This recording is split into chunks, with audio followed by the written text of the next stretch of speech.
پاکستان اور دیگر جو کنٹریز ہے اس کے اندر کافی ڈیبیٹ رہتی ہے کہ اگر ہم اسلام کو پہلے والے اسلام کو اگر واپس لے آئیں تو کافی مسئلے سالو ہو جائیں گے، جیسے اسلام کے اندر اگر ہم جہاد کو واپس لے آئیں یا اس طرح کی کوئی چیزوں کو ہم واپس اگر لے آئیں تو جو ہے کافی بہتر رہے گا۔ لیکن یہاں کے جو کرسچن ہسٹورینس ہیں، جو ریسرچرس ہیں، وہ یہ کہتے ہیں کہ اسلام جو ہے بالکل اپنی پرفیکٹ کنڈیشن کے اندر ہے، بالکل پرفیکٹلی ورک کر رہا ہے۔ تو اس کے بارے میں کیا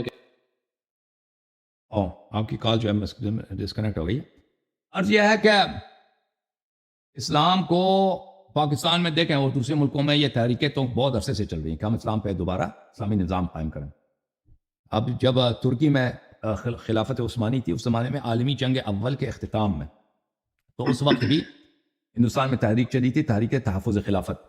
مولوی محمد علی جوہر یہ لوگوں نے تحریک چلائی تھی کہ ہم خلافت کو گرنے نہیں دیتے۔ تو عرض یہ ہے کہ جو اسلام کہہ رہے ہیں کہ ہم اسلام کو واپس لائیں گے، کس اسلام کو یہ واپس لائیں گے بھائی؟ یعنی اگر یہ حکومت اسلامی بنانا چاہتے ہیں تو میں نے ہمیشہ کہہ دیا کہ یہ اسلامی حکومت کے رولز اور قوانین کسی کے پاس نہیں ہے کسی کے پاس۔ جب رولز اور قوانین کسی کے پاس نہیں ہے تو آپ اسلامی حکومت کیسے بنائیں گے؟ آپ ایک چیز اسلامی بناتے ہیں نا، وہ اسلام سے اس کا کوئی تعلق تو ہو نا۔ مثلا آپ اٹالین ڈش بناتے ہیں، میں ایک اٹالین ڈش بناتا ہوں تو اس کا اگر اٹلی سے اور ریسیپی اٹلی سے ہونی چاہیے بھائی، تبھی اٹالین ہوگا نا۔ میں کوئی انڈین کوزین بناتا ہوں، اگر میں جاپانی کوئی اپنے سے کوئی کھانا بنا لیتا ہوں، اس کو انڈین یا پاکستانی کوزین کا نام دیتا ہوں، تو پاکستانی کھانا نہیں ہوگا، یہ تو فراڈ ہوگا۔ تو اس طرح ہم جب کہتے ہیں اسلام سے کیا مراد ہے؟ اسلام یعنی وہ جو اللہ نے بھیجا ہے، جو رسول اللہ صلی اللہ علیہ وسلم نے فرمایا، وہ اسلام۔ تو اللہ اور رسول صلی اللہ علیہ وسلم کے فرمائشات میں اسلامی حکومت کے جو ڈھانچہ ہے، قانون ہے، اسٹرکچر ہے، وہ بالکل نہیں ہے، غائب ہے، نہیں ہے۔ جیسے مگر اسلام میں کینسر کا علاج نہیں ہے۔ اب اگر کوئی کہتے ہیں نا میں کینسر کا اسلامی طریقے سے علاج کروں گا، تو بھائی کہاں سے کرو گے؟ کس طرح کرو گے اسلامی علاج سے طریقہ؟ کوئی حدیث ہے، کچھ ہے کہ کینسر کو اس طرح کی دوائی پلائی جائے؟ ہاں، اگر کوئی کہہ دے کہ میں اسلامی طریقے سے مسجد بناؤں گا، اسلامی طریقے سے میں زکوٰۃ دوں گا، اسلامی طریقے سے میں نکاح کروں گا، اسلامی طریقے سے میں طلاق دوں گا، ٹھیک ہے نا، اس کے احکام موجود، آپ اسلامی طریقے سے کر سکتے ہیں۔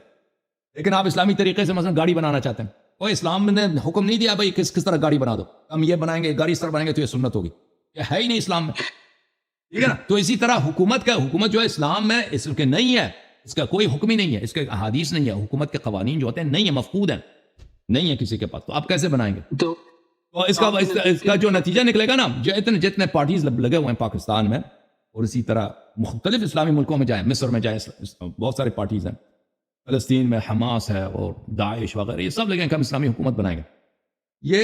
یہ حقیقت میں یہ بکواس کر رہے ہیں، ان کو خود نہیں معلوم کہ کیا کہہ رہے ہیں۔ یہ اکثر یہ ہوتا ہے کہ یہ پولیٹیکل پارٹیز یہ گورنمنٹس کے جانب سے کنٹرول ہوتی ہیں، اور گورنمنٹ جب ان کو کچھ فنڈ دیتا ہے یا باہر سے کچھ فنڈ آتا ہے ان لوگوں کے پاس، تو یہی کیونکہ عوام کو بیوقوف بنانے کی، یہ تو بہت پاپولر بننے کے بہت آسان طریقہ، شارٹ کٹ ہے کہ میں اسلام نافذ کروں گا، اسلامی حکومت بنائیں گے۔ وہ مسلمان بیچاروں کو پتہ ہی نہیں کہ اسلامی حکومت دنیا میں کوئی چیز ہی نہیں۔ جس طرح اسلامی مثلا گاڑی نہیں ہے دنیا میں، اسلامی آئی فون ہے بھائی، اسلامی آئی فون ہے نہیں ہے اسلام میں آئی فون، ٹھیک ہے نا، آئی فون آپ اسلامی طریقے سے نہیں بنا سکتے، کوئی ربط نہیں۔ اسی طرح اسلامی حکومت کا نہیں ہے، حکام نہیں ہے، کیسے بناؤ گے؟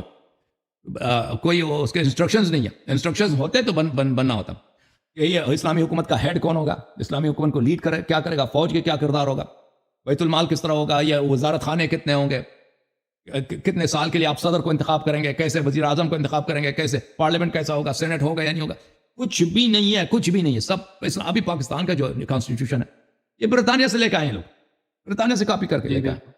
اتنے مولوی تھے نا ادھر بھٹو صاحب کے ساتھ سن 1973 میں کانسٹیٹیوشن بنانے کو، مولوی کوثر نیازی تھا، یا مولوی فضل الرحمان کے والد صاحب مولوی مفتی محمود رحمان، اور بہت سارے مولوی تھے، مولوی وہ بہت سارے اس زمانے کے مولوی تھے۔ تو یہ ان کے پاس کچھ بھی نہیں تھا نا، اگر وہ تھا نا وہ بتا دیتے بھائی اسلام میں یہ نہیں، یہ ہے۔ تو کیوں بھٹو صاحب نے پورا کاپی کیا ہے برطانیہ سے؟ کیونکہ مولویوں کے پاس کچھ بھی نہیں ہے، مولویوں کے پاس اسلامی حکومت کے نعرے لگاتے ہیں، جب ان سے مانگو کہ دکھاؤ اسلامی حکومت کا ہیڈ کون ہوگا، حدیث دکھاؤ ہمیں، اپنی باتیں نہیں، ان کے پاس ہیں، ویسے ان کے اپنے نظریات نکال دے تو نظریہ بنانا کوئی مشکل نہیں ہے۔ ابھی میں بیٹھ کے نا آپ مجھے کہہ دو کہ اپنے نظریات کے اسلامی حکومت کیسے ہونی چاہیے، میں اپنے نظریات لکھوں، وہ تو میں اپنے سے بہت کچھ بنا سکتا ہوں، یہ کرو تو اچھا، یہ کرو تو اچھا، وہ تو میرے نظریات ہیں، قرآن و سنت سے دکھاؤ، وہ قرآن و سنت میں کچھ بھی نہیں ہے۔ تو اس لیے یہ جو ہے یہ ایک سراب، ایک مراج لوگوں کو دکھا رہے ہیں کہ ہم آپ کو اسلامی حکومت بنائیں. ایک زمانہ تھا کہ اسلامی حکومت تھی دنیا میں, مسلمانوں کی حکومت تھی, بنی عباس کا دور تھا اور بنی امیہ کا دور تھا. یہ کوئی گولڈن ایج نہیں ہے مسلمانوں کے لیے یا دنیا کے لیے. اس زمانے میں مسلمانوں کو خون کر رہے تھے, ظلم بہت تھا, غربت بہت تھا لوگوں میں, اور نسل پرستی اعلیٰ درجے پر تھا. عرب جو ہے عجم کو انسان نہیں سمجھتے تھے, غیر عربوں کو, اور عرب کے درمیان ایک قبیلہ دوسرا, بالخصوص قریش دوسروں کو بنی عباس بنی امیہ کے زمانے میں انسان نہیں سمجھتے تھے. یہاں تک کہ فتوے دے گئے کہ کوئی غیر قریشی یا قریش میں شادی نہیں کر سکتا. اور جو ظلم ہمارے خلفاء نے کیے ہیں, اب خلفاء ثلاثہ کے علاوہ جو بقیہ خلفاء نے کیے ہیں, ان کے گھروں میں اب ہارون مثلا, ہارون کے گھر میں کتنے ہزاروں کی تعداد میں کنیز تھے اس کے پاس. وہ ایک بادشاہ ہے. یہ کون سا اسلام ہے؟ آپ کس خلافت کی بات کر رہے ہیں؟ یہی خلافت بنی عباس کی بات کر رہے ہیں, خلافت بنی مروان کی بات کر رہے ہیں, جب ان کے خلیفے علن یہ کیا لباس کرتے تھے. ان کے خلفاء یعنی کیا, یہ تو یہ مڈل ایجز کے بادشاہ تھے. جیسے یورپ میں اس زمانے میں بادشاہ ہوتے تھے, وہ کرسچینٹی کے نام پہ لوگوں کے کھال اتارتے تھے, یہ اسلام کے نام پہ لوگوں کے کھال اتارتے تھے. ان کو نہ اللہ نے خلافت دیا تھا اور نہ یہ اللہ کے قانون جانتے تھے, نہ اور اللہ کے قانون کا ان کو پرواہ تھا. اوکے, اب بھی جو حکومت بنے گی اسلام کے نام پر, وہ صرف ایک گروہ کو, کیونکہ ایک شارٹ کٹ راستہ ہے, لوگوں کو بیوقوف بناؤ اس شارٹ کٹ کو, تاکہ ہم کسی طرح سے حکومت سیاست میں آ جائیں, ہم حکومت بنانے میں کامیاب ہو جائیں, دوسروں کو نکالیں. اور وہ جب حکومت میں آ جاتے ہیں تو اپنی عیاشی اور اپنی جہالت سے وہ کسی ملک کو اگر ناکام بنانا نا, تو اس میں اسلام نافذ کرو. جیسے افغانستان میں آپ کے طالبان آ گئے, عراق میں وہ آپ کے داعش وغیرہ آئے تھے, تو یہ اس کا طریقہ کار یہ ہے. یا ایران میں جو حکومت ہے, ایران جو ہے کتنی ترقی کے راہ پہ گامزن تھی. اس زمانے میں ایران کی اکانومی انقلاب سے پہلے ساؤتھ کوریا سے آگے تھا. ساؤتھ کوریا سے لوگ آتے تھے کاریگر کام کرنے کے لیے, ایران میں آتے تھے.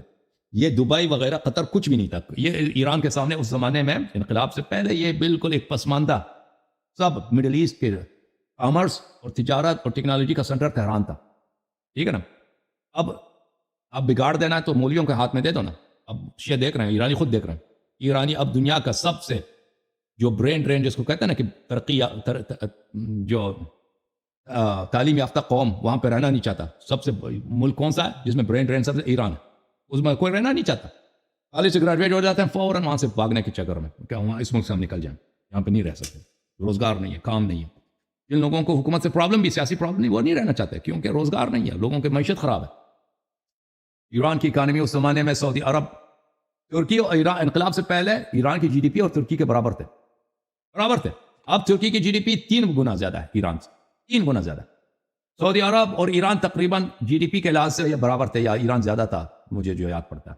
اب جو ہے نا سعودی عرب 4-5 گنا ایران سے زیادہ ہے. اب خود وہ ایرانی خود دیکھتے ہیں نا کہ ان کی ملک کی کیا حالت بن گئی. اوکے میرے بھائی, تھینک یو سر, اللہ آپ کو جزائے خیر دے. اوکے سر, بہت شکریہ. اوکے, میں اللہ بلیس. تھینک یو سر, اللہ تعالیٰ آپ کو جزائے خیر دے.